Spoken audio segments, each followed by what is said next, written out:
Portanto, também nós, uma vez que estamos rodeados por tão grande nuvem de testemunhas, livremo-nos de tudo o que nos atrapalha e do pecado que nos envolve, e corramos com perseverança a corrida que nos é proposta, tendo os olhos fixos em Jesus, autor e consumador da nossa fé.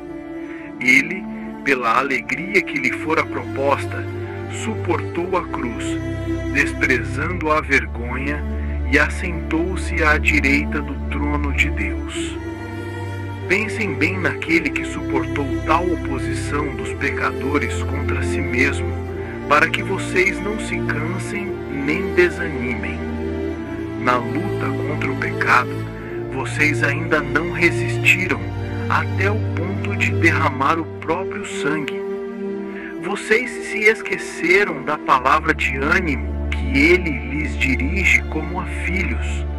Meu filho, não despreze a disciplina do Senhor, nem se magoe com a sua repreensão, pois o Senhor disciplina a quem ama e castiga todo aquele a quem aceita como filho. Suportem as dificuldades, recebendo-as como disciplina. Deus os trata como filhos. Ora, qual filho não é disciplinado por seu pai? Se vocês não são disciplinados, e a disciplina é para todos os filhos, então vocês não são filhos legítimos, mas sim ilegítimos. Além disso, tínhamos pais humanos que nos disciplinavam, e nós os respeitávamos. Quanto mais devemos submeter-nos ao Pai dos Espíritos para assim vivermos? Nossos pais nos disciplinavam por curto período, segundo lhes parecia melhor, mas Deus nos disciplina para o nosso bem, a fim de participarmos da sua santidade. Nenhuma disciplina parece ser motivo de alegria no momento, mas de tristeza. Mais tarde, porém, produz fruto de justiça e paz para aqueles que por ela foram exercitados. Portanto, fortaleçam as mãos enfraquecidas e os joelhos vacilantes. Façam caminhos retos para os seus pés, para que o manco não se desvie, mas antes seja curado. Esforcem-se para viver em paz com todos e para serem santos. Sem santidade, ninguém verá o Senhor.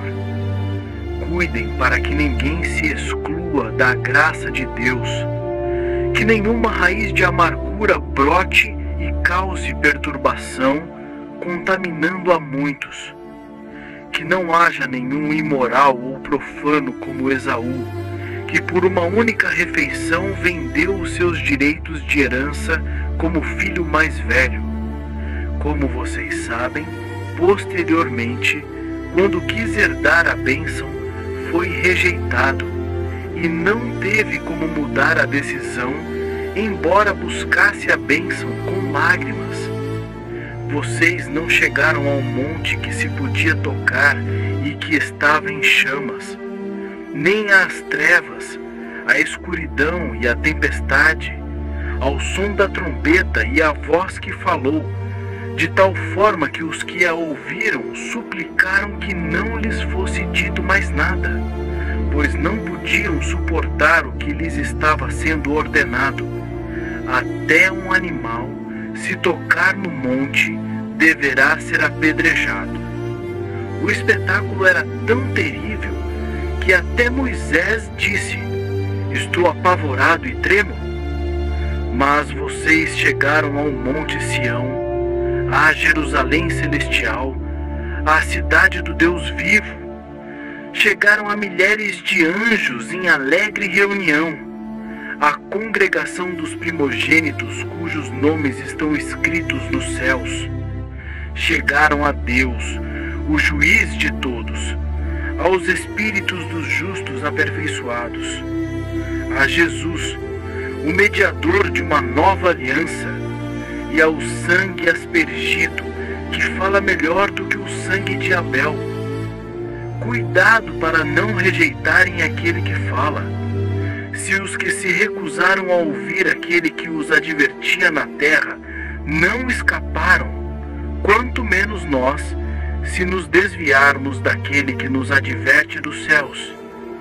A voz dele abalou a terra naquela ocasião, mas agora ele promete: ainda uma vez abalarei não apenas a terra, mas também o céu. As palavras ainda uma vez indicam a remoção do que pode ser abalado, isto é, coisas criadas, de forma que permaneça o que não pode ser abalado. Portanto, já que estamos recebendo um reino inabalável, sejamos agradecidos e assim adoremos a Deus de modo aceitável, com reverência e temor, pois o nosso Deus é fogo consumidor.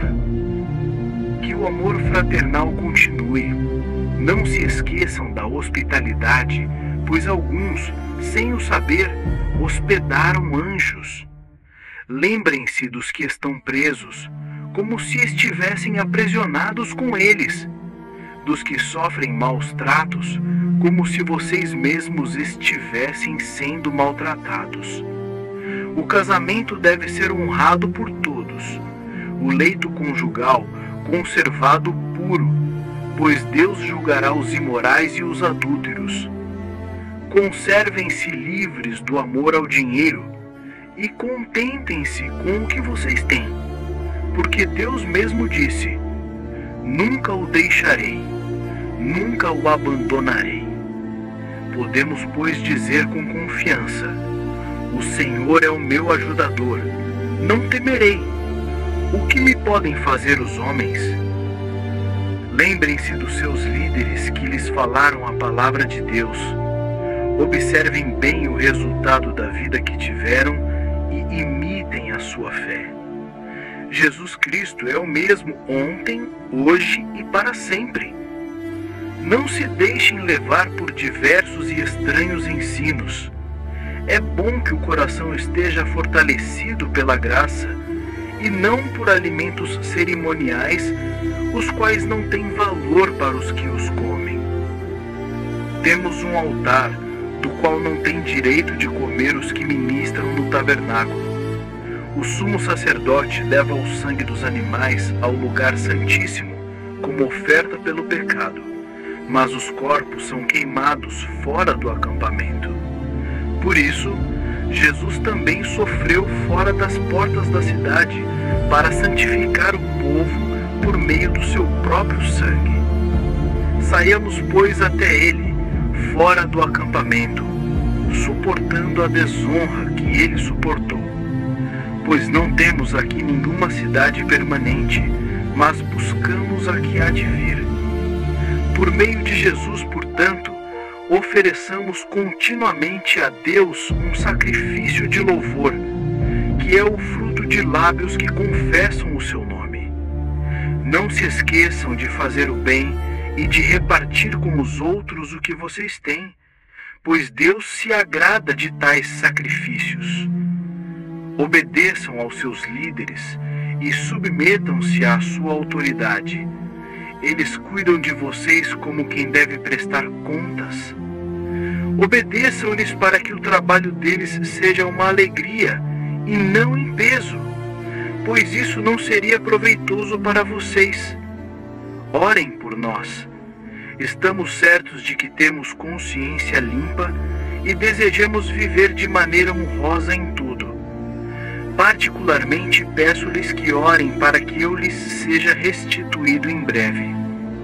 O Deus da paz, que pelo sangue da aliança eterna trouxe de volta dentre os mortos o nosso Senhor Jesus, o grande pastor das ovelhas, os aperfeiçoe em todo o bem para fazerem a vontade dele, operando em vocês o que lhe é agradável, por meio de Jesus Cristo, a quem seja a glória para todo sempre. Amém. Irmãos, peço-lhes que suportem esta mensagem de exortação, pois lhes escrevi apenas em poucas palavras. Saibam que nosso irmão Timóteo foi posto em liberdade. Se ele chegar logo, irei vê-los com ele.